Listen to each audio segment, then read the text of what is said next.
আসসালামাইকুম রহমতুল্লাহ। আমি Mohammad Abbas Ali Masud Dhaka tours and travels থেকে বলছি। ঢাকা ট্যুরস অ্যান্ড ট্রাভেলসের সঙ্গে যেখান থেকে শুনছেন, ঢাকা ট্যুরস অ্যান্ড ট্রাভেলসের Facebook page like comment share করে আমাদের সঙ্গেই থাকুন।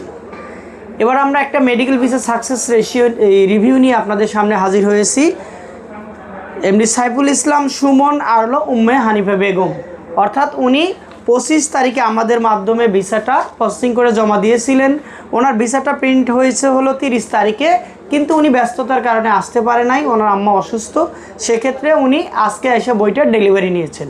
সেক্ষেত্রে সাকসেস স্বরূপ এই যে ওনার মেডিকেল ভিসাটা সফলতার সহিত উনি সুন্দরভাবে ডেলিভারি নিয়েছেন। তো আমরা সুমন ভাইয়ের কাছে শুনবো যে ভাই আপনি কিভাবে আমাদের সন্ধানটা পেলেন। সুমন ভাই।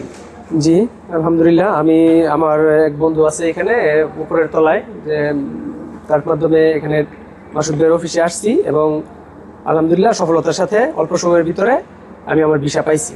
অর্থাৎ কনগ্রাচুলেশন সুমন ভাইকে। উনি অর্থাৎ 4 তলায় ইপসিতা আইসিটি ওনার যে মালিক কামাল ভাই ওনাকে রেফার করেছিল যে আপনি মাসুদ ভাইয়ের কাছে যান, আশা করি ভালো রেজাল্ট পাবেন। তো সেই আশা থেকেই উনি আমাদের কাছে আসছিল। তো আমরা সেই সঙ্গে কামাল ভাইকেও অসংখ্য ধন্যবাদ যে উনি আমাদের কাছে হয়তো না পাঠাইলে উনি হয়তো আমাদের সন্ধান পাইতো না, আবার উনিও আমাদের সন্ধান পেয়েছে, যার কারণে কি আমরা কামাল ভাইয়ের কাছেও চিরকৃতজ্ঞ। তো ধন্যবাদ সবাইকে। আবারও সুন্দর একটা সফল ভিডিও নিয়ে আপনাদের সামনে হাজির হব ইনশাল্লাহ। সবাই ভালো থাকেন, সুন্দর থাকেন। আল্লাহ হাফেজ।